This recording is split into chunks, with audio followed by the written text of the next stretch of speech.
ne pourra changer. Il faut qu'il y ait les ténèbres, il faut qu'il y ait l'ignorance sur la terre pour que les enfants, les descendances d'Abraham brillent. L'amour n'abandonne pas. Bien que je sois Et sur la terre, nous avons maintenant le deux choix. Nous avons les deux portes des étoiles. Nous rencontrons sur la terre la porte qu'on a écrite Adassa. Et il y a encore une autre porte qu'on a écrite Esther. Et maintenant, c'est à nous de faire le choix. Adassa qui veut dire étoile couverte et Esther qui veut dire étoile brillante. Le son de ta voix m'appelait à toi. Tu traverserais les mers. Bonjour à tous, bienvenue sur notre plateau pour ce nouveau numéro. Aujourd'hui, avec vous, nous allons écouter le pasteur Paul. Alors, nous traiterons sur le thème « Les deux bénédictions d'Abraham ». Nous allons écouter notre pasteur. Bonjour, pasteur. Bonjour, maman Portier. Alors, aujourd'hui, vous voulez nous parler de deux bénédictions d'Abraham. Exactement.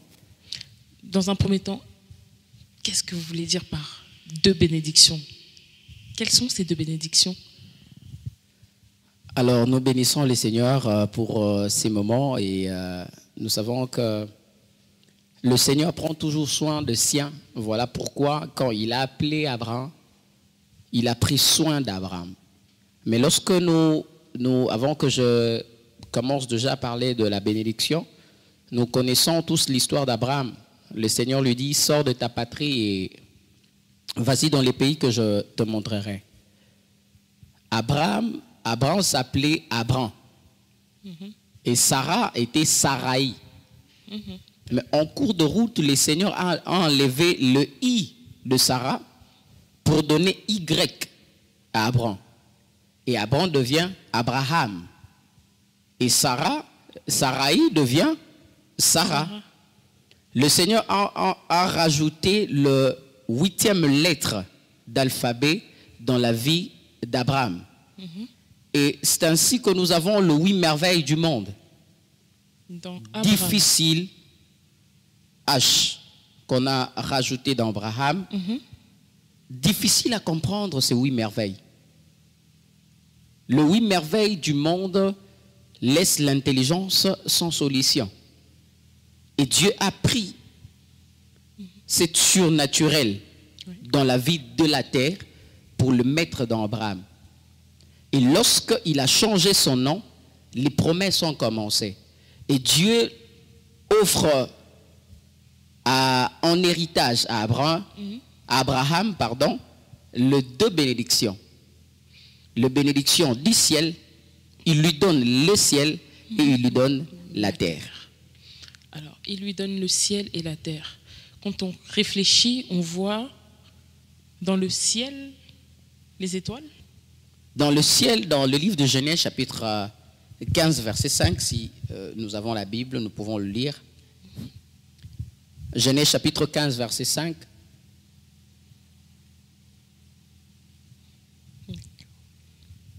Oui.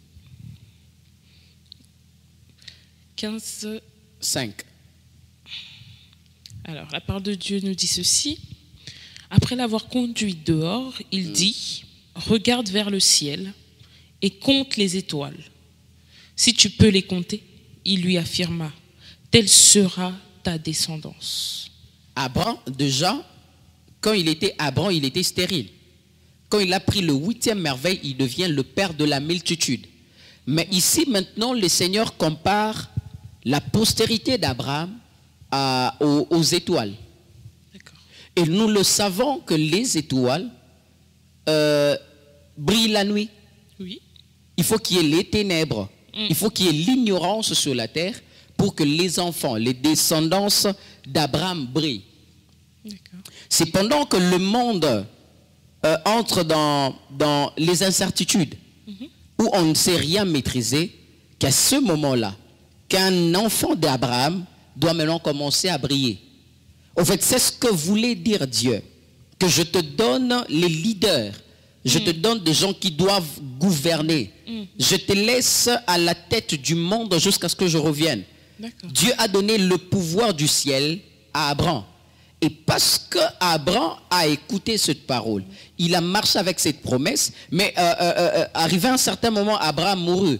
Et comme nous l'avons dit l'autre fois, les voisins, les autres pouvaient penser que la parole, mais non, la promesse n'était qu'un jeu. Parce qu'on a promis, mais lui, il est parti. Alors là, nous descendons pour voir, arrivé à un certain moment, nous rencontrons, lorsque nous sommes identifiés aux étoiles, et nous revenons sur la terre pour briller, et sur la terre, nous avons maintenant les deux choix. Nous avons les deux portes des étoiles. Nous rencontrons sur la terre la porte qu'on a écrite Adassa. Et il y a encore une autre porte qu'on a écrite Esther. Et maintenant, c'est à nous de faire le choix. Adassa qui veut dire étoile couverte, et Esther qui veut dire étoile brillante. Il y a ceux-là qui ont décidé de couvrir leurs étoiles. Ils ont fait le choix de s'implanter, d'apparaître dans le jour. Par exemple, lorsque tu apparais dans le jour, personne ne te voit. Tu dois savoir quand est-ce qu'il faut paraître. Tu dois apparaître où et quand.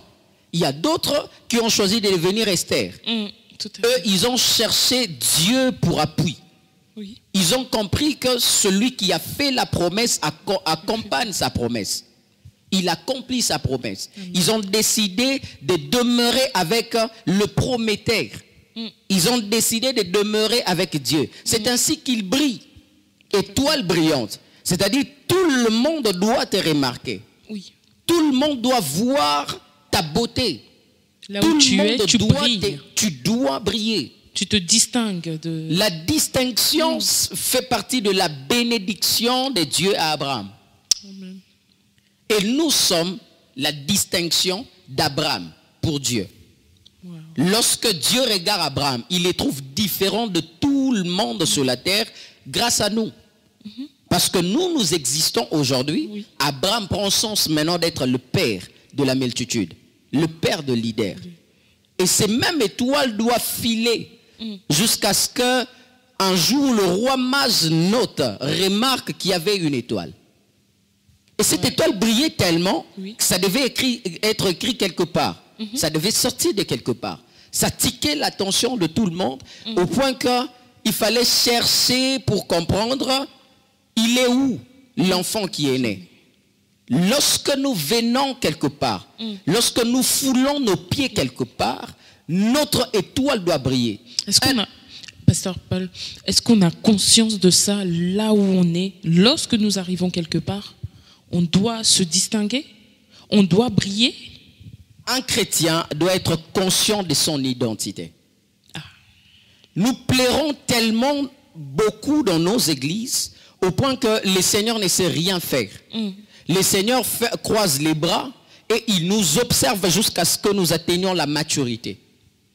La maturité nous amène à comprendre notre place dans le monde. La maturité spirituelle nous amène à comprendre ce à quoi nous sommes appelés à faire ou à vivre, ce à quoi nous sommes appelés. La maturité nous pousse à comprendre où se cache notre bénédiction. En quoi nous pouvons être utiles pour le monde. Si le monde peut pleurer aujourd'hui à cause de la crise, la guerre et consorts, et nous aussi, enfants de Dieu, nous pleurons avec eux, c'est que nous sommes ignorants de notre identité. C'est de là que le roi mage, ce n'est pas de prêtre de l'église. Le roi mage, ce ne sont pas de chrétiens. Le roi mage, ce sont les magiciens. Lorsque tu arrives quelque part, la première catégorie de personnes qui doivent avoir un problème, ce sont les magiciens. C'est ça. Ce sont les gens de l'autre côté qui doivent sentir que tu es là. Parce que tu marches avec l'ombre de la gloire. Amen. Dieu marche avec nous. Nous avons Dieu en nous. Nous ne cherchons pas Dieu à l'église. Yes. Lorsque nous, des fois à l'église, nous disons que je suis venu chercher Dieu. Lorsque nous entrons dans nos églises, non, je pars chercher Dieu. On ne cherche pas Dieu à l'église. La Bible dit, ne savez-vous pas que vous êtes les temples du Saint-Esprit? C'est-à-dire, il habite en nous. Mais c'est quand on parle de chercher Dieu à l'église, c'est dans un cadre ou dans un milieu plutôt, se retrouver avec les autres en fait. pour se sentir peut-être justement plus fort. Exactement. Lorsque nous venons à l'église, c'est pour développer notre communion fraternelle avec les autres ainsi qu'avec Dieu. Parce que tu ne peux pas te prétendre aimer Dieu si tu ne sais pas aimer ton voisin. Voilà le cadre de l'église. Et d'ailleurs, l'église, c'est pas un lieu saint. L'église, c'est pas un lieu parfait. L'église, nous en profitons. On ne parle pas de l'église aujourd'hui, mais nous devons en profiter pour laisser un message. L'église, ça peut avoir la forme de l'hôpital. Tout à fait, oui. Des gens qui sont malades, des gens qui ont appris à mentir, des gens qui ont des diplômes à parler mal des autres, les gens qui ont des affermissements sur comment faire échouer l'autre. Wow. Nous venons chercher la perfection dans la maison de Dieu. Parce qu'en fait, toutes ces choses-là dont vous venez de faire mention, à l'église, c'est mis à la lumière. C'est mis à la lumière. Voilà pourquoi, lorsque toi, étant étoile, tu entres dans une église, c'est pour éclairer, parce qu'il y a les ténèbres. Il y a ceux-là qui ne s'aiment pas, il y a l'autre là qui n'aime pas la face de l'autre là. Mais lorsque toi, tu entres, ce n'est pas pour demander l'amour comme tout le monde, ce n'est pas pour danser la danse de tout le monde, mais c'est pour refléter ton identité, tout en étant étoile qui doit briller. C'est le choix que tu as fait. Oui. Où tu es à Dassa, tu entres dans un milieu où tu trouves tout le monde danser à gauche et toi tu couvres ton étoile. Ou bien tu entres dans un milieu et tu trouves qu'il y a les ténèbres et tu choisis d'être Esther, de briller pour montrer la lumière. Comment nous saurons qu'il y a les ténèbres s'il n'y a pas la lumière quelque part? C'est ça. Comment nous pouvons comprendre qu'il y a le vrai s'il n'y a pas de faux? Alors c'est dans ces cas, c'est dans cette situation que nous, étant enfants de Dieu, nous sommes appelés à vivre comme des Esther dans chaque coin du monde où nous nous retrouvons. Voilà pourquoi l'étoile, je parlais de roi mage, ils doivent remarquer que toi, tu as atterri quelque part. Des gens de mauvaise vie doivent remarquer que toi, tu as atterri quelque part. Pourquoi? Parce que tu es la bénédiction d'Abraham. Pourquoi? Parce que tu as une identité différente de toute l'identité que tu connais sur la terre. Yes. Et là, parce que tu portes en toi la parole de Dieu, la promesse de Dieu. L'Éternel dit à Abraham, tu seras le père de la multitude. Mais regarde, si tu peux compter les étoiles. Pourquoi? Parce que les étoiles ne se cachent pas. Partout où il y a une étoile, on sait l'identifier. Et partout où il y a un chrétien, on doit le reconnaître. Des fois, nous avons du mal il y a tellement de questions qui se posent. Hein, comment je saurais si ce pasteur-là est vrai? Comment je saurais si c'est l'église, telle église est... Comment on saura que ça là, c'est une étoile? Tu n'as pas besoin de formule. Juste dans les ténèbres que règne, le monde est plongé déjà dans les ténèbres, tu peux déjà comprendre que celui-là est de Dieu, celui-là n'est pas de Dieu. Alors, lorsque toi, tu dois naître et que ton étoile doit briller, alors là, il y a un problème. Hérode aussi doit sentir que toi, tu es né. L'administration du coin doit sentir que tu es né, que tu es venu dans leur territoire.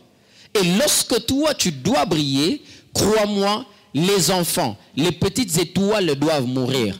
Hérode doit envoyer les soldats tuer les enfants. Pourquoi? Parce qu'on leur fait peur. Parce qu'ils ont peur de nous. L'administration doit avoir peur de nous. Combien des églises ici en Europe qui se cachent, qui ne savent même pas se prononcer comme étant église? Nous sommes de la race des vainqueurs. Amen. Si nous avons cette conscience, nous pouvons vivre notre identité pleinement et vivre pleinement la manifestation de l'Esprit. Yes. Le Saint-Esprit de foi n'arrive pas à agir en nous parce que nous-mêmes, nous minimisons ce que nous sommes. Nous ne savons pas ce que nous sommes. Nous sommes les étoiles et nous devons briller. Hérode doit sentir que nous sommes là. Le roi mage doit sentir que nous sommes là. Et les enfants doivent périr. C'est le prix à payer. Wow. Est-ce que vous pouvez fortifier une personne?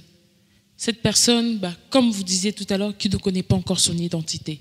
Cette personne-là qui se cache, qui est plutôt Hadassah, parce qu'on le choisit très facilement d'être Hadassah plutôt qu'Esther. C'est déplorable de fois de voir combien nous nous habituons. On s'habitue et puis on prend la forme de tout le monde. Parmi tant d'exemples qui est dans la Bible, les seigneurs ne nous comparent pas aux caméléons. Non. Nous, on ne prend pas la couleur.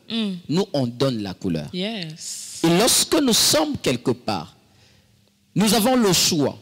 D'autres disent que non, je suis bon, mais je refuse de me prononcer, je ne veux pas entrer dans ces débats-là. C'est que tu ne sais pas ce à quoi tu es appelé. Donc tu choisis d'être Hadassah, tout en gardant la vérité en toi. Tout en, tu n'iras pas au ciel. Qu'est-ce que tu gagneras si tu entrais au ciel seul et que les autres pouvaient mourir? L'importance, c'est de crier la vérité. Parce que tu es Esther. Tu dois briller. Partout où tu te trouves, tu dois dire la vérité. Peu importe le prix, peu importe ce que ça peut te coûter, peu importe ce que tu peux perdre. Écoutez, dans la vie normale, la vie de Dieu, la vie spirituelle, dans toutes sortes de vies, il y a toujours quelque chose à donner pour recevoir quelque chose. Oui. Si tu veux être en paix avec tout le monde, il y a des choses à payer, il y a des choses à donner. Il faut se sacrifier. Il faut sacrifier quelque chose. Sans sacrifice, il n'y a pas de victoire. Alors, à toi qui es Esther, prends courage. Yes. Avance dans la vérité. Le monde peut te haïr.